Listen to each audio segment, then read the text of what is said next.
రాష్ట్రంలోని అనేక ప్రాంతాల్లో చలి తీవ్రత కొనసాగుతోంది. తెల్లవారుజాము నుంచి మంచు దట్టంగా కురుస్తోంది.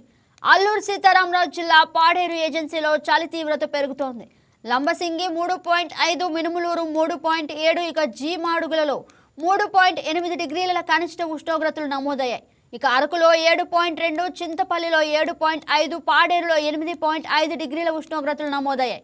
వచ్చే 2-3 రోజుల్లో మైదాన ప్రాంతాల్లో చలి స్వల్పంగా తగ్గే అవకాశం ఉందని ఏజెన్సీలో మాత్రం అదే విధంగా కొనసాగుతుందని వాతావరణ శాఖ తెలిపింది. మరోవైపు విశాఖ ఎయిర్పోర్ట్లో పొగమంచు దట్టంగా అలుముకుంది.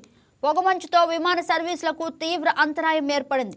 ఈ క్రమంలో విశాఖ చేరుకోవాల్సిన విమానాన్ని హైదరాబాద్కు మళ్లించారు. విశాఖలో వాతావరణం అనుకూలించకపోవడంతో ముంబై విశాఖ విమానం గాలిలో చక్కర్లు కొట్టింది. ఇక ఇదే అంశంపై మరింత సమాచారం మా స్పెషల్ కరెస్పాండెంట్ ప్రసాద్ ఫోన్లో అందిస్తారు. గుడ్ మార్నింగ్ ప్రసాద్, చెప్పండి. గుడ్ మార్నింగ్ అన్న.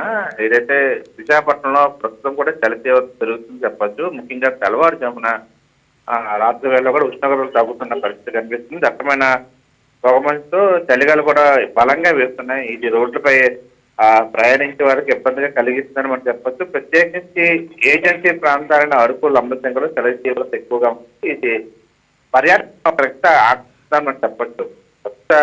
పరిస్థితి ప్రకారం మనం చూస్తే పగటి ఉష్ణోగ్రత 19-20 డిగ్రీలు విశాఖలో నమోదవుతుంటే రాత్రి 10-19 డిగ్రీలు విశాఖలో నమోదవుతున్న పరిస్థితి మనం చూడవచ్చు. గాలి కారణం కూడా చలి తీవ్రత పెరుగుతుందని మనం చూడవచ్చు.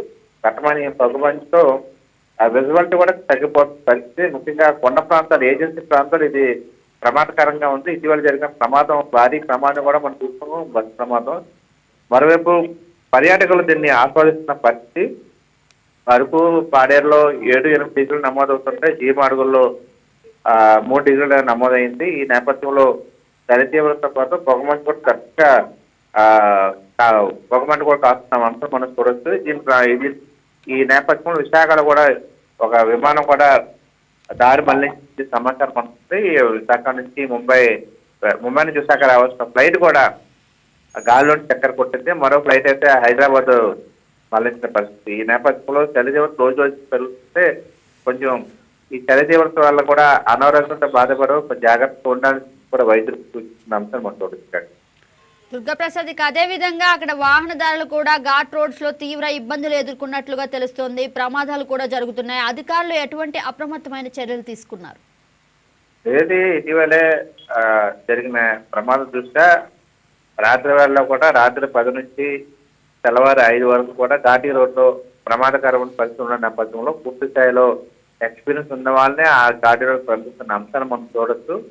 ఎందుకంటే కొత్త వారు ఆ కొండవాళ్ళలో ప్రయాణం చేసేటప్పుడు డ్రైవింగ్ చేసే వారికి అవగాహన లేకపోవడంతో, పొగమంచు ఎక్కువగా ఉండడంతో, పూర్తి స్థాయిలో విజిబిలిటీ కూడా లేకపోవడంతో ప్రమాదాలు జరిగే అవకాశం పుష్కలంగా ఉన్నాయి. మనం జరిగిన ప్రమాదం కూడా దాంట్లో జరిగి బయటకు రావడం, నైట్ నుంచి తెల్లవారు ప్రయాణించే వాహనాల స్థాయిలో పూర్తి చేసి ఆ ఘాటి అలవాటు లేదా అలవాటు చెప్పి క్షుణ్ణంగా ఆ ఏజెన్సీ ప్రాంతాల పరిస్థితి మనం చూడొచ్చు. అయితే గత 2 రోజుల నుంచి కూడా ఈ ఉత్తరాది చూసిన ఈ శీతల గాలి వల్ల పూర్తి స్థాయిలో ఉష్ణోగ్రత పడిపోతున్న వాతావరణ శాఖ కూడా చెప్తుంది. ఇది రాబోయే 3-4 రోజుల్లో కూడా అతి శీతల ఈ గాలితో పాటు పొగమంచు కూడా పెరిగే అవకాశం ఉంది. ఈ క్రమంలో వాతావరణ శాఖ కూడా హెచ్చరికలు జారీ చేస్తే వచ్చే 3 రోజులు ఏ విధంగా ఉండబోతుంది, చలి తీవ్రత ఏ విధంగా ఉండబోతుంది, ప్రజలు ఏ విధంగా అప్రమత్తం ఉండాలని చెప్పి కూడా వాతావరణ శాఖ అధికారులు తెలియజేయడం జరిగింది. ప్రథమంగా మనం చూసినట్టయితే ఈ 2 రాష్ట్రాల్లో కూడా రోజు రోజుకి చలి తీవ్రత పెరుగుతుందని మనం చెప్పొచ్చు.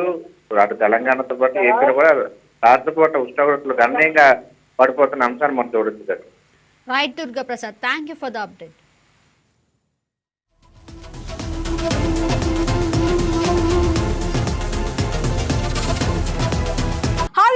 ఈ వీడియో మీకు నచ్చినట్లయితే లైక్ కొట్టి షేర్ చేసి వైకే టీవీని సబ్స్క్రైబ్ చేసుకోండి.